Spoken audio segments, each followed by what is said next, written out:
On se concentre s'il vous plaît, puisque nous avons le plaisir d'avoir Benjamin qui est avec nous pour un témoignage très important. On voulait te faire passer Benjamin, parce que voilà, ton histoire est incroyable et j'espère qu'elle inspirera beaucoup de gens. Oui. Bonsoir Benjamin Gordonex. Bonsoir les amis, merci de m'accueillir chez vous. Avec plaisir, sois le bienvenu sur Énergie en Belgique. Alors Benjamin, qui s'appelle Le bruit des coquillages un soir de mars. C'est pas du Affida Turner pour le coup. C'est très très beau. Et alors dans ce livre, tu parles de ton histoire, puisque toi, en 11 ans, tu as subi 15 arrêts cardiaques, c'est ça? Tout à fait, ouais, de mes 16 ans à mes 27 ans. Alors, on peut survivre à un arrêt cardiaque, mais pas 15, bah si, t'es la preuve que si. La preuve que si. Non, mais on en rigole aujourd'hui parce que ouais, voilà. C'est sûr, mais. T'es vraiment une force de la nature, t'es ce qu'on appelle un miraculé. Ah ouais, merci beaucoup, mais oui, j'ai clairement une chance incroyable. Comme on dit en France, j'ai le cul bordé de nouilles. Excellent, on le dit aussi en Belgique, t'en fais pas. Et donc c'est à 15 ans que tu as fait ton premier arrêt cardiaque, c'est ça? Un jour de mai 2004, pendant un match de foot? C'est ça, ouais, j'étais au lycée en fait avec mes collègues, j'étais en seconde et voilà en fait, petit match de foot et là je me suis écroulé. Voilà, et donc tous mes potes ont cru que c'était une blague, mais en fait je me suis jamais relevé. Il y a eu des signes avant-coureurs, t'as pas pu le voir venir? Des signes avant-coureurs, eh bien, en fait pas grand-chose, des petites angoisses à droite à gauche. En fait, les médecins pensaient que c'était plus de l'angoisse et il n'y avait rien de spécial à déclarer. Puis enfin, en fait, voilà. Parce que tu avais déjà été consulté les médecins avant, alors? Ouais. Tu avais fait les électrocardiogrammes et tout, ils n'avaient rien trouvé? Tout. On a poussé vraiment. J'ai dormi avec des appareils. On n'a absolument rien trouvé. Que dalle. Ok. Et alors, donc, tu fais ton premier arrêt cardiaque. Donc, heureusement, tu survis. Après ça, tu passes 2 jours dans le coma artificiel, c'est ça? C'est ça, ouais, 2 jours, et là je me réveille et du coup je suis aveugle. Je dois réapprendre à marcher parce que mon cerveau est un peu en semoule, donc voilà, je dois réapprendre à vivre au fur et à mesure. Ça va prendre beaucoup de temps, beaucoup de rééducation, de retrouver un peu mes facultés, quoi. T'es resté combien de temps à l'hôpital? Je suis resté 1 mois. 1 mois, on m'a posé un petit défibrillateur dans la poitrine. Et puis je suis sorti, et puis voilà, quoi. Il n'y avait plus qu'à recommencer une nouvelle vie. D'accord. Et à ce moment-là, pendant ce mois d'hospitalisation, les médecins ont identifié ce que tu avais et ont trouvé la maladie dont tu souffrais? En fait, c'est compliqué parce que c'est une maladie qui est inconnue. Donc c'est un trouble du rythme. Voilà, donc d'accord. En gros, si tu veux, c'est l'adrénaline en fait qui est mal gérée par le cœur. Ok. Et dès que tu as une angoisse, un stress, un effort physique trop violent, le cœur s'emballe et s'arrête, quoi. Ah, donc c'est une maladie qui...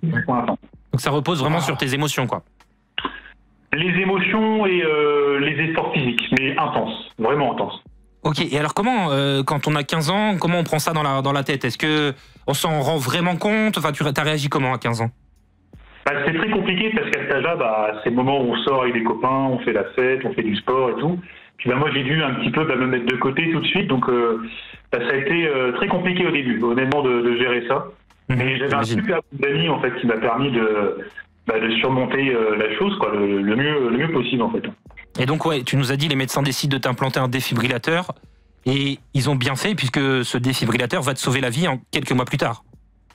Ah oui, ouais, absolument. En fait, un mois après la première mort subite, en fait, je repars au lycée au mois de juin et là, l'émotion de revoir tous mes potes, j'ai refait un autre arrêt. Mais bon, c'est le jour de ton retour au lycée? À l'école? Ouais, le jour, ouais. Ah merde, oui, putain, c'est fou. Et donc là, de nouveau hôpital? Même pas, parce que du coup, on savait ce que c'était, donc je me suis réveillé quelques minutes après, et puis voilà, en fait, j'ai dû m'habituer à cette nouvelle vie, et à me dire que ça allait de mon quotidien, donc non, je revenais pas à l'hôpital systématiquement. Ah ouais, donc tu prenais l'arrêt cardiaque et tu repartais ni vu ni connu? C'est ça, au bout d'un moment, c'était devenu presque habituel, donc... C'est fou. Qu'est-ce qu'il fait, Benjamin? Il est en train encore de faire un arrêt cardiaque. C'est incroyable. Et tu dis d'ailleurs, c'est ce jour-là que j'ai su que j'avais une sorte de monstre dans ma poitrine et qu'il fallait que je vive avec. Ouais, tout à fait. Ouais, c'est là que je me suis dit, j'ai réalisé l'ampleur en fait des dégâts, parce que sur le moment, on réalise pas trop. On se dit que c'est un petit peu immatériel, c'est un peu, voilà, ça manque de concret. Et puis c'est quand on voit les amis qui vivent tranquillement de leur côté, qui font leur vie, puis nous on n'arrive plus à faire certaines choses, à monter des escaliers sans être essoufflé, à courir. Donc voilà. Justement, toute ta vie, elle a dû changer quand tu avais 15 ans après cette première opération. Qu'est-ce que les médecins t'ont dit concrètement que tu n'avais plus le droit de faire ?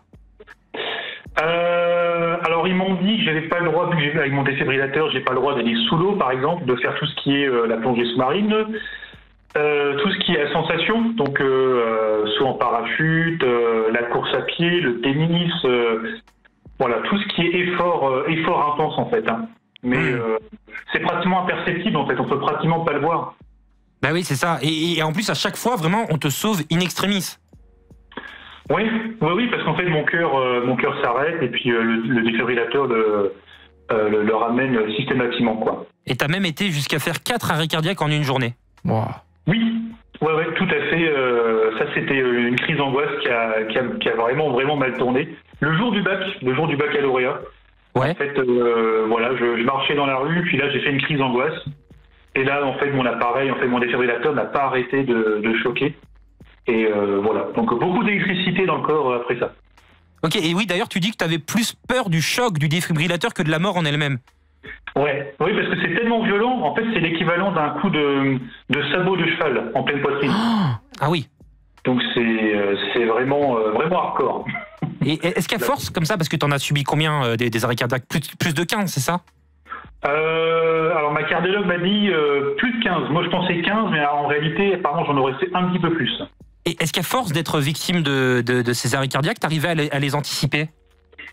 Oui, je commençais à savoir quand ça allait arriver. Généralement, une quinzaine de secondes avant, voilà, j'avais des sensations dans le corps qui me laissaient penser que ça allait très mal se passer.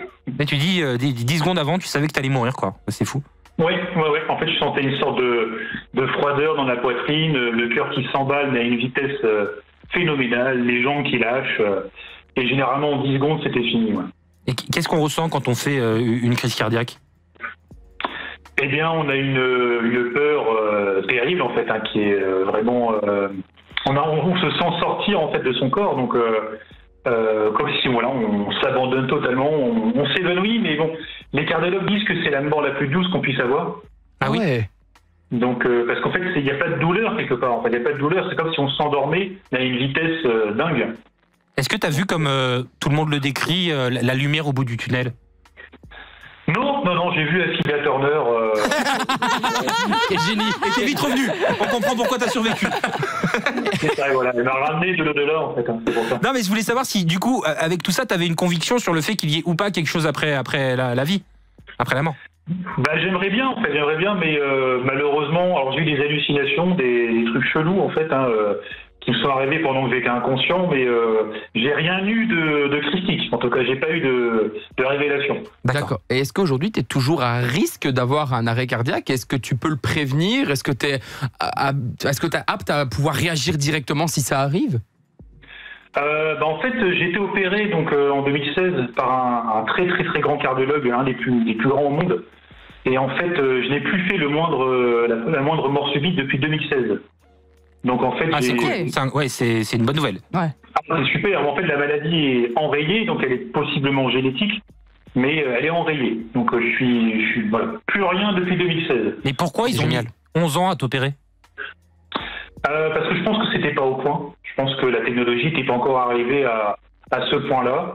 Et j'ai eu de la chance en fait. Hein. J'ai vraiment eu une chance incroyable de tomber sur un homme pareil, vraiment. Eh ben, on est heureux en tout cas que tu aies eu cette chance et que tu puisses nous en parler ce soir. Parce que pendant 11 ans, tu as dû contrôler tes émotions pour gérer au mieux ta maladie qui, comme tu nous l'as dit tout à l'heure, est liée à la gestion de l'adrénaline. Et donc, du coup, est-ce que tu as fini par avoir peur de tes émotions? Ah ouais, mais complètement. J'avais peur d'avoir peur, en fait. Ouais, c'est ça, donc même juste bêtement un film d'horreur, tu te l'interdisais, ou quelqu'un qui te faisait peur, qui se cachait, ça pouvait être dangereux pour toi. Alors, peut-être pas à ce point-là quand même, mais c'était plus des moments, par exemple, d'émotions intenses. Imaginons une remise de prix, un examen ou... Un match de foot, je pense, une fois. Un match de foot, je suis allé voir Brest-Monaco. Voilà, parce qu'à cette époque-là, on était pas terrible, le Stade brestois. Et puis, bref, je suis allé au stade, et puis en montant les marches, l'émotion, boum. Voilà, un autre arrêt encore. Oh là là. Et justement, est-ce qu'il y a des émotions qui étaient plus sujettes à te provoquer une crise cardiaque? Bon, le stress, j'imagine.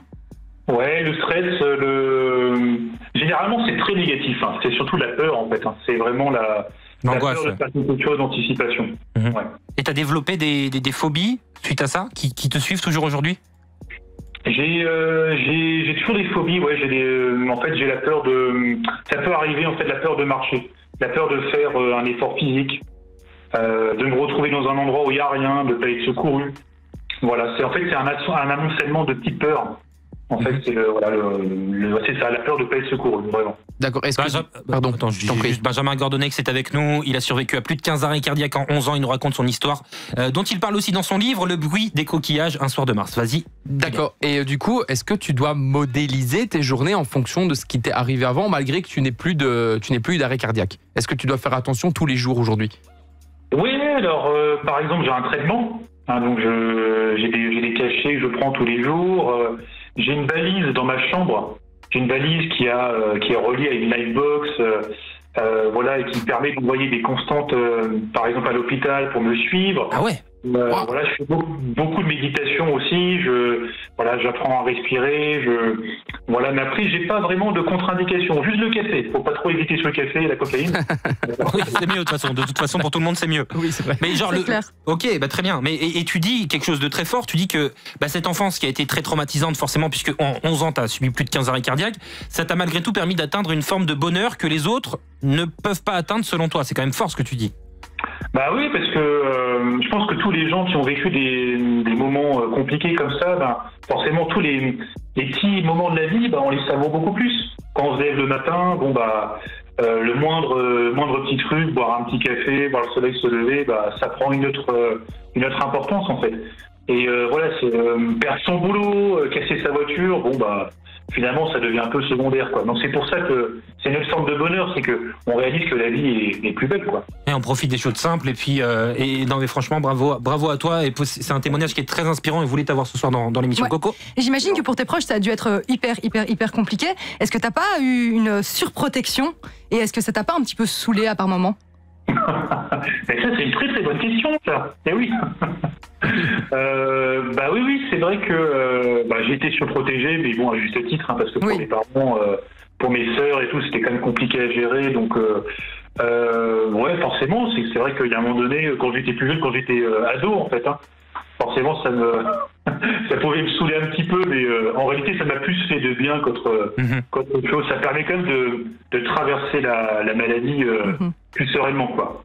D'accord. Et tu l'as écrit dans un roman, du coup, qu'est-ce qui t'a inspiré pour ce roman? En fait, c'est une biographie. En fait, c'est une fiction autobiographique. Hein, donc, le point de départ, c'était vraiment après mon intervention, où j'ai été guéri. En fait, c'est vraiment là où je me suis dit qu'il fallait que je fasse un bilan et que je remercie tous les gens qui m'avaient épaulé. Voilà. Donc, c'était vraiment avant le Covid. Hein, j'ai commencé à l'écrire avant la pandémie. C'est devenu naturellement, en fait, dans ma démarche d'écriture. D'accord. Et donc, l'idée, c'était de remercier tout le personnel, tous tes proches qui t'ont accompagné et qui ont vécu ça avec toi pendant ces 11 années. Oui, c'est ça. Et puis faire la prévention aussi. La prévention. Il y a de plus en plus de gens qui, malheureusement, des gamins, des ados, des sportifs qui font des arrêts sur des terrains de foot, quand même, mais de plus en plus. Donc je pense que c'est important de faire la prévention, les gestes de premier secours, faire des dépistages. Je pense que c'est vraiment crucial aujourd'hui. Aujourd'hui, la maladie dont tu souffrais, on aurait pu la dépister plus rapidement aujourd'hui? Aujourd'hui, oui. Aujourd'hui, oui. Il y a clairement des symptômes, des examens que tu peux faire et tu peux te rendre compte, effectivement, il y a un truc qui ne va pas, qu'il y a un trouble du rythme. D'un point de vue électrique, en fait, dans la circulation dans ton corps, tu vois qu'il y a un truc qui ne va pas. Donc je pense qu'aujourd'hui, en tout cas, on verrait les premiers signaux. Ouais. Ok, alors à partir de quel moment on doit vraiment se dire ce serait bien d'aller se faire dépister? Quand on est essoufflé, quand on commence à faire des petits efforts physiques, courir, un footing, monter les escaliers, même des gestes basiques. En fait, on va avoir des palpitations pour pas grand-chose. Je pense que c'est là qu'il faut commencer à, au moins, consulter un cardiologue. Ça ne veut pas dire que c'est grave, mais par prévention, c'est très important. Ouais. Ok, et donc tu disais tout à l'heure, il n'y a pas de contre-indication dans ta vie aujourd'hui avec ton traitement et avec la maladie dont tu souffrais, mais tu l'as dit aussi, cette maladie elle est génétique. Est-ce que du coup la question de faire des enfants pour toi se pose ou pas? Est-ce que c'est quelque chose voilà, auquel tu penses souvent, ou alors tu te prends pas la tête et puis c'est la vie de toute façon? En fait, elle est possiblement génétique. C'est-à-dire qu'on n'a pas encore la preuve en fait, qu'elle est totalement génétique, mais il y a effectivement un gène qui a été isolé. Mais oui, la question s'est posée. Et, c'est vrai que par moment, je me dis voilà, ce serait pas forcément une bonne idée de faire un enfant.